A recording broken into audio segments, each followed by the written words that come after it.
운동하는 선수들에게 꿈의 무대가 어딘가 하면 올림픽이죠. 올림픽은 전 세계에서 열리는 모든 스포츠 축제 가운데 가장 크고 또 전 세계인들이 시청하는 관심을 가지는 그런 지구 최대의 이벤트입니다. 1896년부터 시작됐다 그럽니다. 그리고 매 4년마다 한 번씩 여름과 겨울에 열리고 있죠. 운동하는 선수를 치고 이 꿈의 무대 한번 밟아보겠다 이런 소망을 안 가진 사람은 없죠. 그리고 4년 동안 열심히 땀을 흘리고 노력해서 그 경기에 참여하고 싶은 것이 사람들의 소망입니다. 올해는 7월 23일 일본 도쿄에서 올림픽이 열리게 되죠. 원래는 작년도인 2020년도에 열려야 되는데 코로나 바이러스 너무 심해가지고 1년 연기되었죠. 1년 연기해서 올해 개최할 예정인데 이게 또 사실은 만만치 않지 않습니까? 어떤 사람들은 할 수 있다, 또 없다, 또 심지어는 하면 안 된다 이런 사람들도 많이 생겼습니다. 물론 국제올림픽위원회나 일본 정부는 이 기회로 인간이 코로나 바이러스를 이겨낸 희망의 상조로 삼겠다 뭐 이런 야심찬 계획을 갖고 계획대로 추진하겠다 이렇게 말하지만 많은 사람들에게서 상당히 회의를 느끼고 있는 것도 사실입니다. 2000년도 올림픽은 시드니에서 있었죠. 아마 이때 계신 분도 계시지 않겠나 하는 생각이 들었습니다. 그 2000년도 시드니에 열렸던 올림픽 기록을 보니까 수영 종목에서 10m 다이빙 경기가 있었는데 거기에 출전한 미국 여자 선수가 스포트라이트를 받았습니다. 그 이름은 로라 윌킨슨이라는 선수였습니다. 다이빙은 여러분 아시는 처럼 5번 뛰죠. 다이빙에서 5번 뛰어가지고 점수를 다 합산해가지고 제일 높은 점수 받은 사람이 금메달, 은메달 이렇게 결정이 됩니다.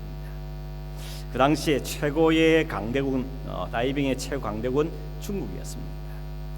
중국 선수들이 다 금메달, 은메달, 동메달 싹쓸이 할 거다 이렇게 소문이 파다했고 그러다 보니까 모든 언론과 카메라가 다 중국 사람들 뒤쫓아가기 바빴던 것입니다. 그때 출전했던 사람이 이 로라 윌킨슨인데 이 로라 윌킨슨은 두 번째 다이빙 뛰을 때까지만 해도 등수가 5위였습니다. 5위였지만 1등하고 차이가 거의 한 60점에 가까울 만큼 점수가 많이 차이 났기 때문에 가망이 없어 보였던 것이죠. 근데 이 로라 윌킨슨에게는 이 올림픽 다이빙에서 이 경기에서 결승전에 나왔다는 것만 해도 이 사람은 굉장히 큰 소득이었습니다. 왜냐하면 이 올림픽 일어나기 약 3개월 전에 훈련을 하다가 부상을 당했는데 오른쪽 발뼈가 부러졌습니다. 무려 7주를 병원에 입원하고 운동도 못한 채 지냈습니다. 여러분 다이빙 선수가 오른쪽 발뼈가 부러졌으니까 거의 가망이 없는 거 아니겠습니까? 마음이 너무 낙심이 심했던 겁니다. 그런데 세 번째 다이빙에서 최고점을 받아서 선두와의 점수 차이를 확 줄입니다. 그리고 네 번째 다이빙 했을 때는 역시 최고점을 받아가지고 점수가 뒤집어집니다. 중국산 선수들이 갑자기 어이없게 실수를 하는 바람에 점수가 뒤집게 된 겁니다. 그러니까 그 경기를 지켜보고 있던 그 있는 사람들이나 또 TV를 보는 사람도 다 술렁거리기 시작한 겁니다. 도대체 저 사람이 누구냐는 것이죠. 그리고 카메라도 이제 그 여자 선수를 막 쫓기 시작하는 것입니다. 그때 카메라에 잡힌 이 로라 윌킨슨이 다이빙 때까지 가서 뛰어내릴 직전까지 계속 입으로 뭔가 중얼거리다는 겁니다. 도대체 무슨 소리를 하는가 했는데 나중에 알고 보니까 여자 선수가 중얼거리는 말은 빌립보서 4장 13절 말씀이었습니다. 빌립보서 4장 13절 말씀이 뭐죠? 좋아하시는 말씀들이죠. 내게 능력 주신 자 안에서 내가 모든 것을 할 수 있느니라. 이 말씀을 중얼이며 외웠다는 겁니다. 물론 한국말로 외운 건 아니겠죠. 영어로 계속해서 내게 능력 준 자 안에서 내가 모든 걸 할 수 있다. 이 말씀을 계속 외우면서 마지막까지 그런 다음에 다이빙을 했다는 것입니다. 이 말씀은 이 로라 윌킨슨이 부상을 당해가지고 7주간이나 병실에 누워있을 때 하나님께서 그에게 찾아오셔서 위로하고 격려하기 위해서 주신 말씀이었다. 그래서 그 말씀을 꼭 간직하고 그래 내가 주님 안에서 못할 게 없다 이런 마음을 계속 암송을 하면서 그 시기를 지내왔다는 것입니다. 마지막 5번째 다이빙을 하는데 보통 5번째가 선수마다 제일 이 기술 높은, 난이도가 높은 기술을 발휘한다는 겁니다. 근데 이 로라 윌킨슨이 무사히 완벽하게 다이빙을 해가지고 역시 최고 점수를 받으면서 금메달 확정하게 됩니다. 그러니 여러분, 온갖 카메라가 이 여자에게 집중된 거죠. 그래서 기자들이 무슨 인터뷰를 합니다. 어떻게 이렇게 대역전력을 벌여서 금메달을 따줄 수 있는가? 그 비결이 뭡니까? 뭐라고 생각합니까? 라고 물었더니 이 로라 윌킨슨이 한 대답이 이렇습니다. 저에게 능력 주시는 그분이 이 일을 하셨습니다. 말씀하신 대로 이루셨습니다. 이렇게 이야기를 하더라는 것입니다. 이 로라 윌킨슨이 그 다음 올림픽인 2004년 아테네 올림픽에서도 역시 금메달을 땁니다. 그리고 여러 세계 선수권 대회에서도 금메달을 따게 됐죠. 그리고 은퇴를 하고 2012년에 결혼을 하고 딸 하나, 아들 하나를 낳습니다. 거기다가 중국에서 에티오피아에서 각각 아이 하나를 입양해서 4명의 자녀를 두고 아이를 기르게 됩니다. 그리고 여전히 그는 자신의 삶에 함께했던 그 하나님을 신앙으로 고백하는 삶을 살게 됐죠. 시간이 꽤 지났는데 놀랍게도 내가 깜짝 놀랐는데 2021년 도쿄 올림픽에 출전하겠다 이렇게 포부를 밝혔다고 하는 기사를 보게 됐습니다. 오늘 말씀드리고 싶은 것은 뭔가 하면 이 로라 윌킨슨이 그런 극적인 반전을 일으켜서 금메달을 땄다, 그게 아니고, 물론 금메달 딴 거 대단히 하지만 오늘 우리가 주목하고 싶은 건 뭔가 하면 로라 윌킨슨이 자신이 금메달을 따든지 못하든지 거기에 관계없이 자기 인생을 좌절과 절망과 고통 속에 내버려두지 않고 다시 일으켜 주셨고 언제나 미소를 잃지 않게 하신 그 하나님께 감사했다는 것입니다.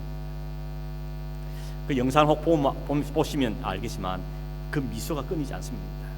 얼굴이 되게 예쁜 건 아닌데 미소는 진짜 100만불짜리였습니다. 너무 그 아름다운 미소를 지으면서 하나님의 말씀을 암송하셨던 것이죠.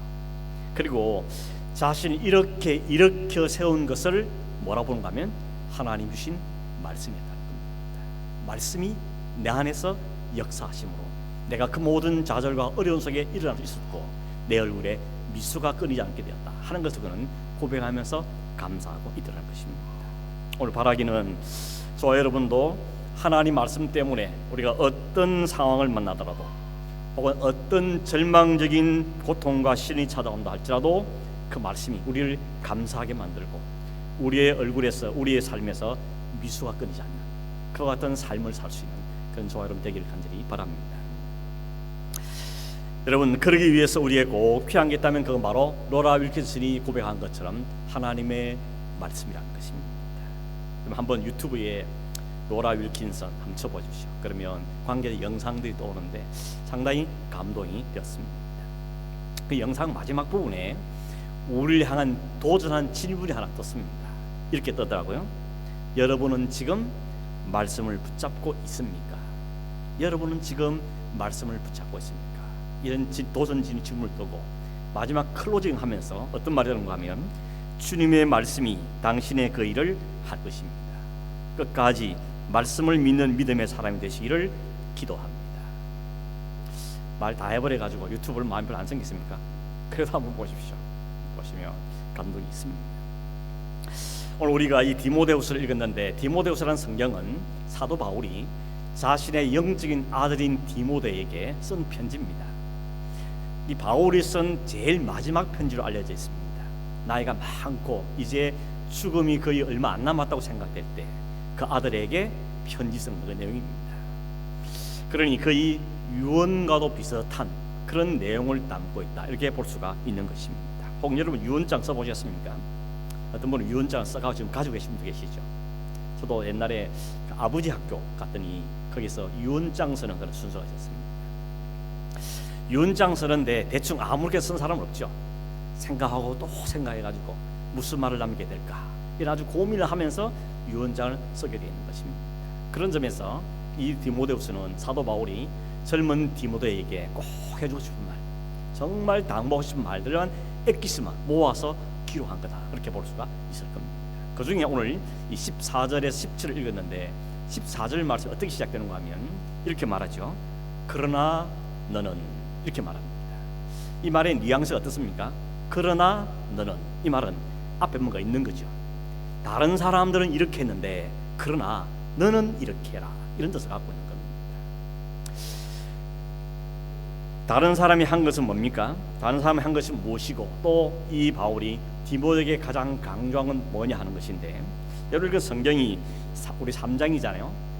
어떤 성경, 가지고 성경 보면 성경 군데군데 첫 장을 시작하거나 군데군데 조그만 제목들 달아놓습니다.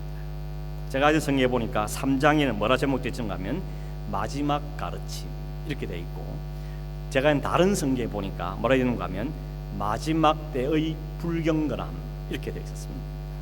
결국 이 3장의 내용이 어떻게 시작되는가 하면 3장 1절을 보시면 너는 이것을 알라, 말세에 고통하는 때가 이럴 것이다, 이렇게 말하고 있습니다. 그러니까 마지막 가르침으로 마지막 말세에 어떤 일이 날 것인지를 바울이 디모데에게 이야기하는 것으로 3장이 시작된다는 겁니다.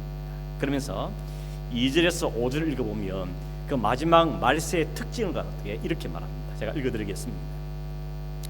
사람들이 자기를 사랑하며 돈을 사랑하며 자랑하며 교만하며 비방하며 부모를 거역하여 하며 감사하지 아니하며 거룩하지 아니하며 무정하며 원통함을 풀지 아니하며 모함하며 절제하지 못하며 사나우며 선한 것을 좋아하지 아니하며 배신하며 조급하며 자만하며 쾌락을 사랑하기를 하나님 사랑하는 것보다 더하며 경건의 모양은 있으나 경건의 능력은 부인하니. 이것이 사도 바울이 진단한 말세의 모습입니다. 이런 목록을 쭉 보면서 내게 걸리는 게 없습니까? 나는 어떤 게 좀 약하고 무엇이 내게 약점을 걸리고 있습니다. 12절에 이어서 보면 이런 마지막 세상 속에 살아가는 성도들에게 따르는 게 있다 그럽니다. 12절 이렇게 말합니다. 무릇 그리스도 예수 안에서 경건하게 살고자 하는 자는 박해를 받으리라.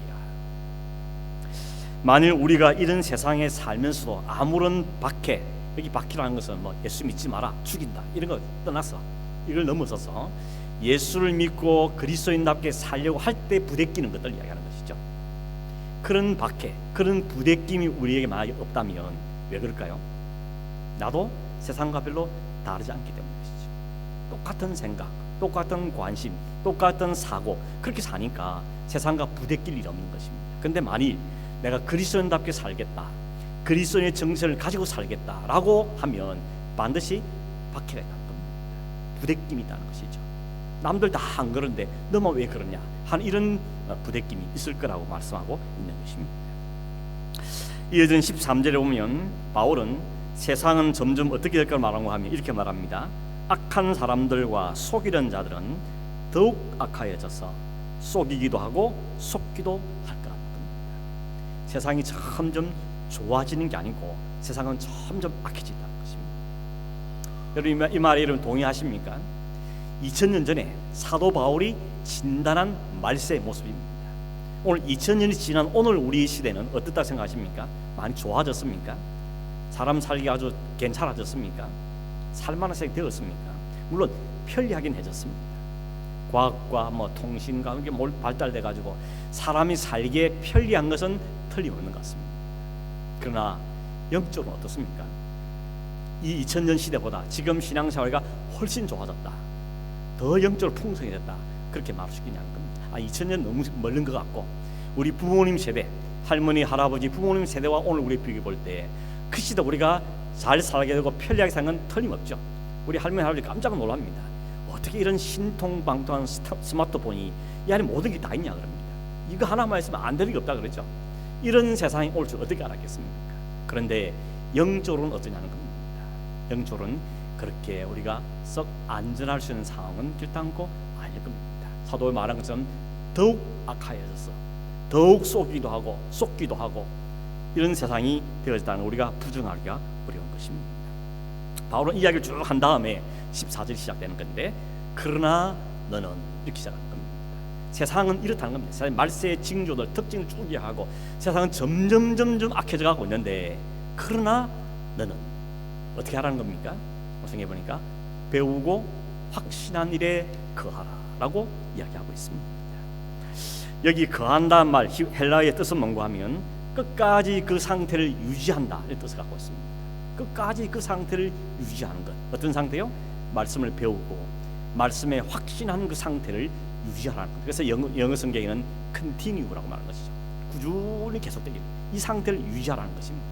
들쭉날쭉하지 말고 업앤다운 너무 심하게 하지 말고 그 상태를 유지해 가기를 당부하고 있다는 것입니다. 참고로 세번역 성경에는 이렇게 번역합니다. 그러나 그대가 배워서 굳게 믿는 그 진리 안에 머무십시오. 공동번역 성경에는 그대가 배워서 굳게 믿고 있는 그 진리를 지켜 나가십시오. 이렇게 말하고 있습니다. 배우고 확신하게 된 것을 꾸준히 지켜가는 것, 이게 중요하다는 것입니다. 우리 어디 도달하는 것도 중요하지만 그걸 지켜내는 게 더 어렵죠. 챔피언이 되는 것도 어렵지만 그 챔피언 자리를 유지하는 게 훨씬 어려운 것처럼 그렇습니다. 바울이 디모데 이렇게 말했죠. 너는 누구에게서 배웠고 누구에게서 성경을 알았는지 내가 안다 그럽니다. 누구에 배웠습니까? 바울이 영적 아들이 디모데지만 그렇다고 디모데가 바울한테 복음을 듣고 배운 것은 아닙니다. 사도행전 16장에 보면 바울이 선교여행 중에 루스드라는 곳에 갔을 때 이 디모데를 처음 만납니다. 처음 만난 디모데를 바울이 딱 보자마자 어떤 걸 알게 된가 하면 저 속에 거짓 없는 믿음이 있구나 하는 걸 알았다고 했습니다. 네 속에 거짓 없는 믿음이 있구나. 그럼 만 다음에 이렇게 말하죠. 이 믿음은 내 외할머니 로이스와 네 어머니 유리기 속에 있었는데 지금은 네 속에도 있구나 라고 이야기합니다. 그러니까 디모데가 어렸을 때부터 그 외할머니 또 어머니가 어렸을 때부터 말씀을 읽어주고 가르쳐주고 설명해주고 그렇게 마음속에 믿음이 생기는데 그 믿음이 거짓 없는 믿음이라고, 아주 온전한 믿음이라고 바울이 평가하고 있는 겁니다. 그래서 바울이 그 루스드라에서 디모데를 만나자마자 그때부터 너 나와 같이 가자, 이 선교여행에 같이 가자, 그래가지고는 디모데를 자기 선교에 항상 같이 데리고 다닙니다. 그러다가 에베소에 목회자가 필요하다는 이야기를 듣고는 그 에베소 교회에 디모데를 보내어서 거기에서 목회를 하도록 한 것입니다. 그리고 세월이 또 많이 흘렀습니다. 이제 바울도 나이가 많아졌습니다. 자기가 죽을 날이 멀지 않다는 걸 깨달았습니다. 그래서 편지를 쓰는 겁니다. 디모데에게 마지막 편지입니다. 그 편지에 뭐라고 말하는가 하면 디모데후서 1장에 보면 1장 3절 4절에 보면 내가 밤낮 간구하는 가운데 쉬지 않고 너를 생각하고 내 눈물을 생각하여 너 보기를 원함은 내 기쁨이 가득하게 하려 합니다 라고 말합니다. 뭔 이야기입니까? 보고 싶다는 거죠. 나이도 많고 이제 몸도 늙었고 모든 게 정상지 않은 이 상태에서 내가 보고 싶은 사람인데 바로 너다. 너 보기를 원한다. 그러면서 속히 오라고, 겨울 되기 전에 오라고, 그렇게 편지를 쓰는 내용이 디모데에 담겨 있는 것입니다. 이 설교를 준비하다가 때가 지금 한참 썰썰한 때 아닙니까? 지금 겨울이 막 가까이 오고 바람도 막 불고 갑자기 이 장면이 생각이 났습니다. 바울도 이랬겠구나. 마음이 쓸쓸하고 허전하고 누군가 보고 싶고 이런 그런 마음을 생각하게 되었는데, 그러다 여러분 참 인간적인 그 바울의 쓸쓸함을 느끼게 될 것입니다. 여러분은 마음이 울적할 때 혹은 힘이 들고 지칠 때 누가 생각나십니까? 누구에 전화를 하고 누구에게 이야기 좀 하자, 누구에게 차 한잔 했으면 좋겠다 라고 이야기한 분이 계십니까? 바울에게는 디모데가 그런 사람이었는데 여러분에게는 누가 그런 사람입니까? 이 말씀을 준비하다 갑자기 오래전에 윤복희 씨가 불렀던 여러분 이런 노래가 생각났습니다. 여러분 아시죠?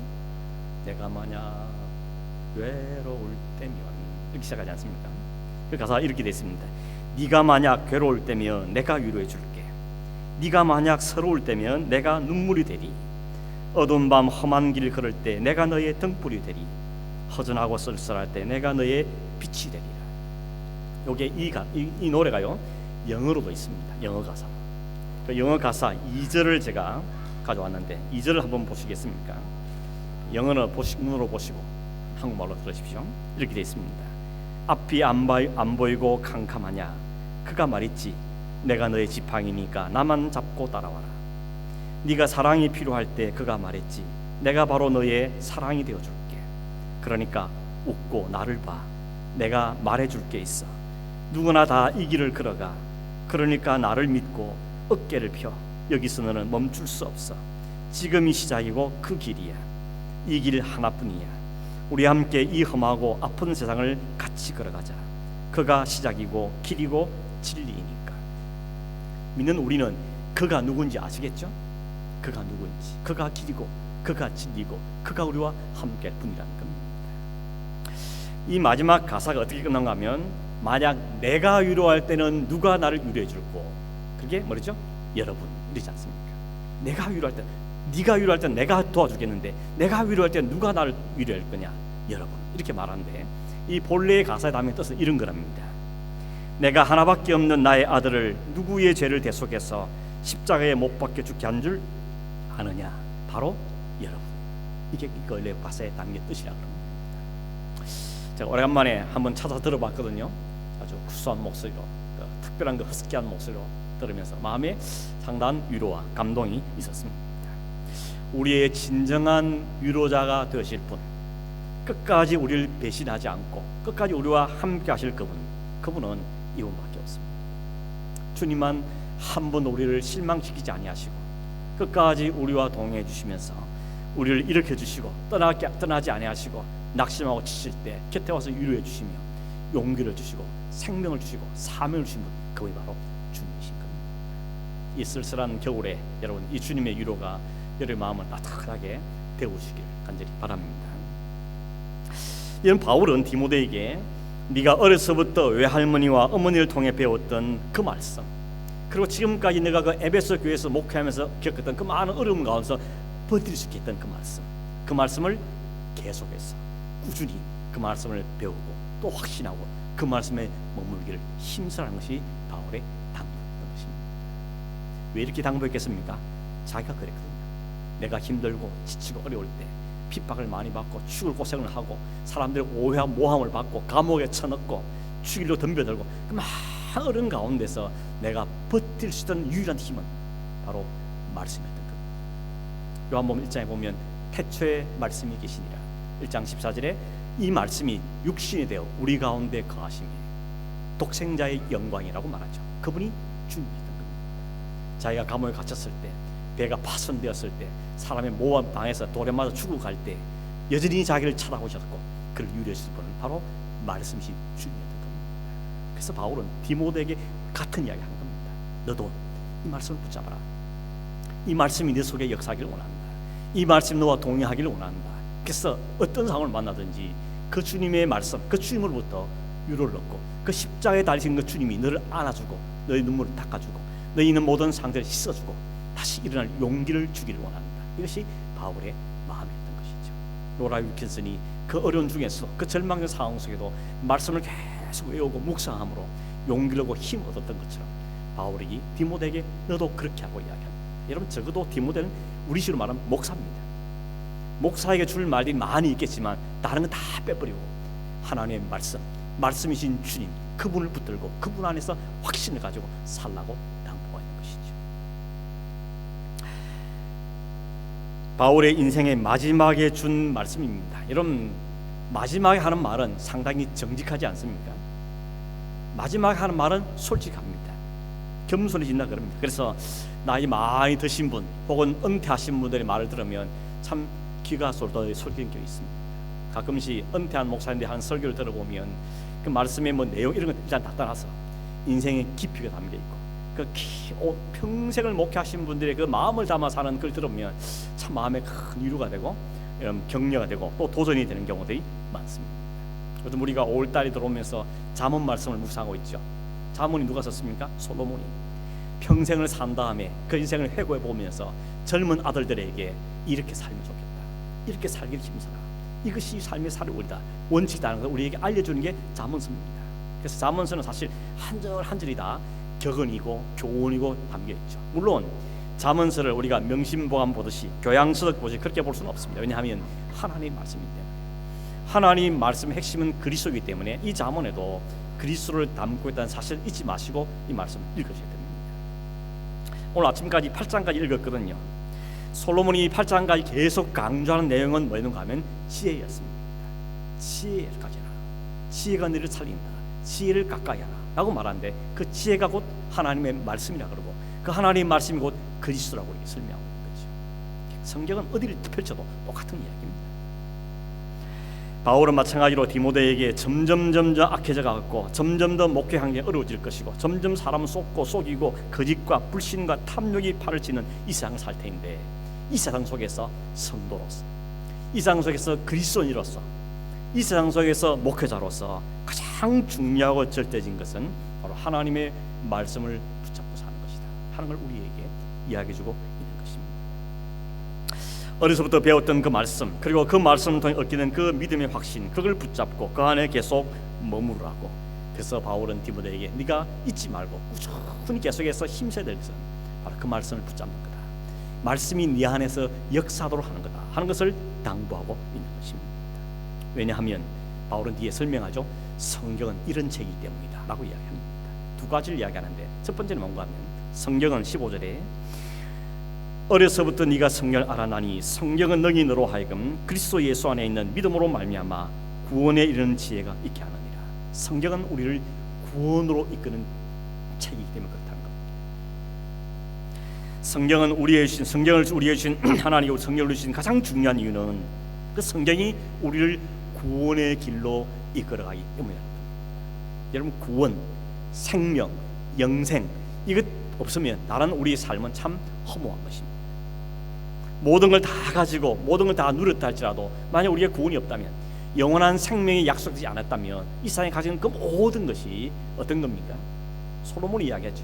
솔로몬은 모든 걸 가진 사람이죠. 우리가 갖고 싶은 것, 누리고 싶은 것, 해보고 싶은 걸 다 한 사람입니다. 부귀 영화, 장수, 많은 여자, 많은 재물, 땅, 권력, 힘 다 가지고 온 사람. 그 모든 가지고 온 사람이 솔로몬이 마지막 내린 결론이 뭐죠? 전도서 2장 11절에 이렇게 말합니다. 그 후에 내가 생각해 본즉 내 손으로 한 모든 일과 내가 수고한 모든 것이 다 헛되어 바람을 잡는 것이며 해 아래서 무익한 것이로다. 다 잡아봤는데 잡고 보니까 결론은 바람 잡는 것 같았다. 여러분 바람 잡을 수 있습니까? 멈추지도 빠져나가 버린 거예요. 잡히지 않는 거라는 것이죠. 다 가져봤는데 결국 잡을 수 없더라는 것이죠. 그렇게 말하면 꼭 그런 분 있죠. 나도 한번 잡아보고 그 다음 헛된 걸 알겠다 이렇게 생각하고 계신데 여러분 우리의 성경이 왜 주셨을까요? 미리 알라는 것이죠. 전도서 1장 2절이 이 전도서의 결론이고 핵심이라고 말할 수 주제라고 말할 수 있는데 이렇게 말합니다. 전도자가 이르되 솔로몬이 이르되 헛되고 헛되며 헛되고 헛되니 모든 것이 헛되도다. 영어성에 보면 meaningless 의미 없다는 겁니다. 왜 의미 없는 거죠? 이 자체가 의미 있단 말이 아니고 그리스도가 없는 생명이 없는 영원한 약속이 없는 채 가진 것들은 의미 없는 것들이라 라고 말하는 겁니다. 이것이 의미 있으려면 여호와가 내 곁에 되고 생명이 있을 때 이 모든 것들이 의미가 있는 겁니다. 집도 차도 가족도 직업도 모든 것이 의미가 있어지는 이유는 그리스도가 내 안에 있기 때문에 내가 이 세상에 사는 삶의 이유가 분명할 때 이것은 의미가 있는 것들인데 이게 없으면 아무리 많이 가져도 아무리 누려도 다 헛되었어 의미가 없는 것이라고 성경 우리에게 분명하게 말씀해주고 있는 것입니다. 오늘 여러분 실감이 안 나는 분이 계시죠? 죽음이 멀리 있는 것처럼 생각되고 나한테는 별로 아직도 안다고는 일처럼 생각하는 분이 있을지 모릅니다. 혹은 천국에 있긴 있는가 이렇게 생각하는 분이 있을지 모르겠습니다. 우리가 믿든지 안 믿든지 성경은 분명히 우리에게 선언하고 있습니다. 세상이 어떻게 시작됐는지 이 세상이 어떻게 흘러가고 있는지 세상이 어디까지 가는지 종말 어떻게 될 것인지 성경은 우리에게 확실하게 이야기하고 있습니다. 우리 인간이 어디 출발했으며 어떻게 타락했으며 어떻게 구원받을 수 있는지도 성경 우리에게 명확하게 말씀하고 있습니다. 우리가 모든 구원과 영생을 얻는 유일한 길은 예수 그리스도뿐이라는 사실로 성경 우리에게 명확하게 말씀하고 있습니다. 그걸 가르쳐주는 게 성경인 것입니다. 그 성경은 우리에게 소중한 책인 겁니다.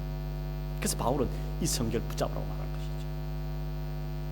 바울은 이미 어려서부터 성경을 알고 있는 그 디모데에게 목회자인 디모데에게 꾸준히 성경을 배우고 확신한 것에 머무르라고 컨티뉴하라고 강조하고 있는 것이죠.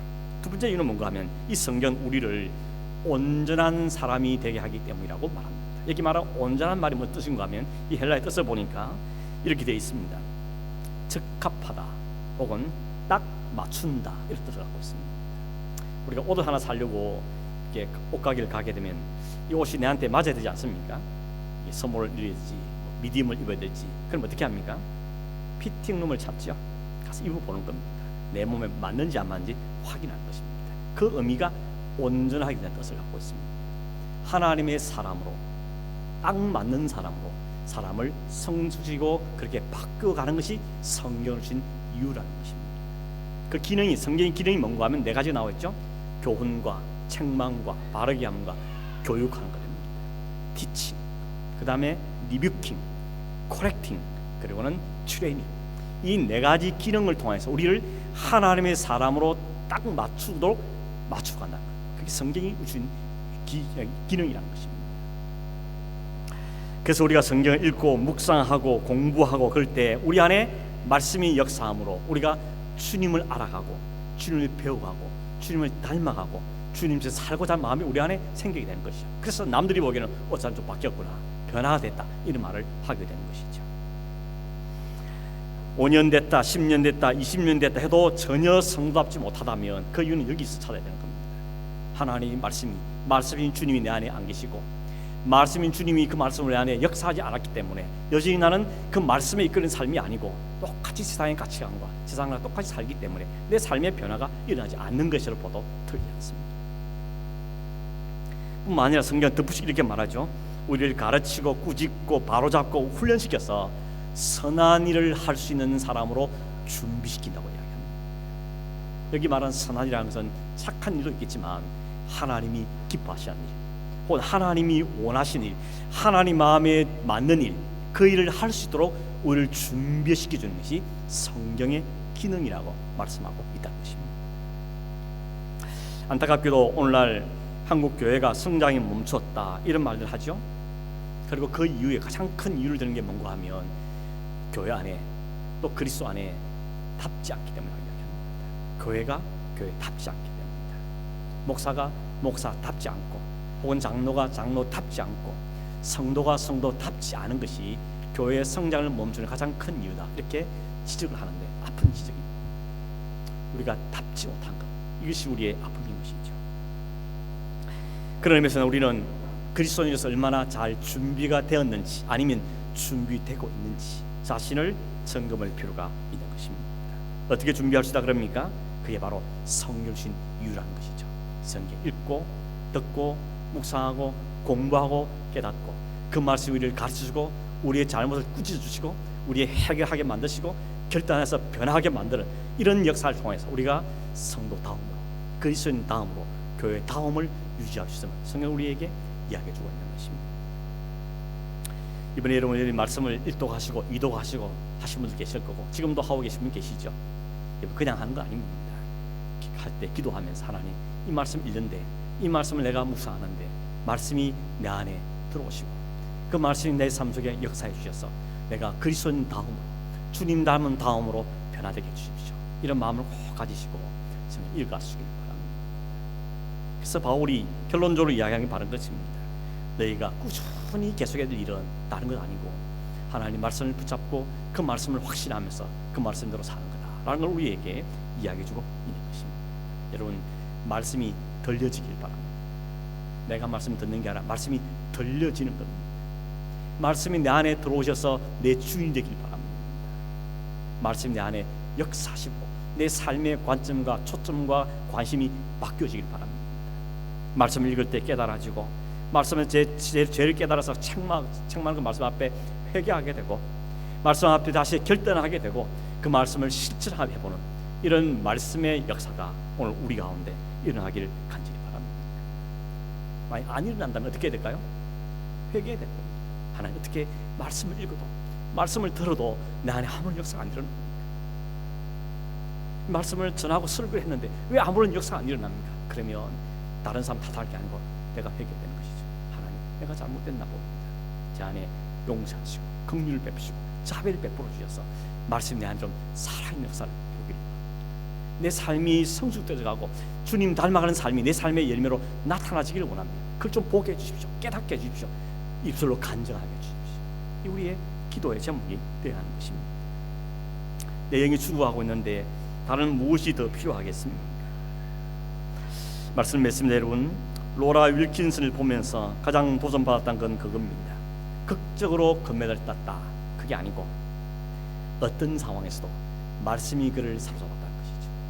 말씀이 그를 붙잡아서 그 절망적인 상황에, 정말 자살하고 싶은 그 상황 속에서 주님이 그를 꽉 붙으셔서 다시 일어나게 하신 힘과 용기를 가주셨고, 포기하지 않고 얼굴에 미소가 끊이지 않고 또 노력하고 또 노력하고 또 노력하고 또 일어서서 결국은 그럴 때 하나님의 영광이 드러나겠다는 것. 이것이 우리의 도전인 것입니다.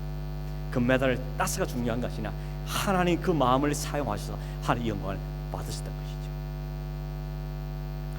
그새로운 그는 병들었을 때, 더 이상 선생하기 어려울 때 그런 극한 속에서도 넘어지지 않고 일어서게 하는 것은 말씀이었던 겁니다. 그래서 금메달 땄을 때도 뭐라 그럽니까? 내가 했다 그러지 않고 말씀이 하셨습니다. 내게 능력을 주신 그분이 하셨습니다. 그분이 말씀하신 대로 내 안에서 말씀으로 역사에서 일을 이루셨습니다 라고 하나님께 찬송을 하게 되었다는 것입니다. 마지막 던져졌던 그 질문이 이 말씀 주면 계속 귓가에 있습니다. 여러분은 지금 말씀을 붙잡고 있습니까? 주님의 말씀이 당신의 그 일을 할 것입니다. 네가 한 것 아니란 거죠. 내 힘으로 용을 써야 되는 것이 아니고 하나님의 말씀이 그 일을 하게 할 것이라는 것이죠. 오늘 저와 여러분 모두가 하나님의 말씀이 우리를 만나주시고 하나님을 깨달아 알게 하고 하나님 주신 그 위로와 격려와 소망이 충만해서 어떤 일을 만나더라도 담대할 수 있고, 주님 말씀을 꾸준하면 달게 듣고 회개하며 돌이키고 말씀을 훈련되어서 하나님의 온전한 사람으로, 하나님 그리스도인 다음에 꼭 맞는 사람으로 성숙되어가는 그런 저와 여러분 되기를 주의 이름으로 축원합니다. 기도하겠습니다. 하나님 아버지, 감사합니다. 말씀이 우리를 이끌어 주셨고, 말씀이 여기까지 오게 하셨고, 말씀이 우리를 절망하되 일으켜 주시며, 말씀이 우리를 회개케 하며, 말씀이 우리를 찬송하게 하고, 말씀이 우리에게 열매 맺게 하신 걸 기억하며 하나님 감사합니다. 바울이 디모데에게 이것을 꾸준히 계속하라고, 여기서 머물러라고 말씀한 것처럼 오늘도 하나 우리가 말씀을 부여잡고 말씀의 역사를 경험하며 그 말씀의 은혜를 누리며 찬송하며 주를 위해 살아가는 인생이 되도록 주님 도와주시옵소서. 절망과 어려움과 한숨을 쉴 수밖에 없는 상황에 있는 분들이 있습니까? 주님 말씀해 주시고 말씀으로 찾아가 주시고 말씀이 주님께서 그 심령 속에 역사해 주셔서 지치 않고 낙마하지 않고 그 주님과 함께 일어서도록 도와주시옵시고, 주님 말씀 때문에 겸손하게 우리의 맡기는 더 열심히, 더 충성하고 더 헌신하고 더 열심히 노력하여서 결국 하나님의 영광을 높이 드러내는 믿음의 삶을, 말씀의 삶을 사는 저희 되도록 축복하여 주시옵소서. 그러하신 예수님의 이름으로 기도하옵나이다. 아멘.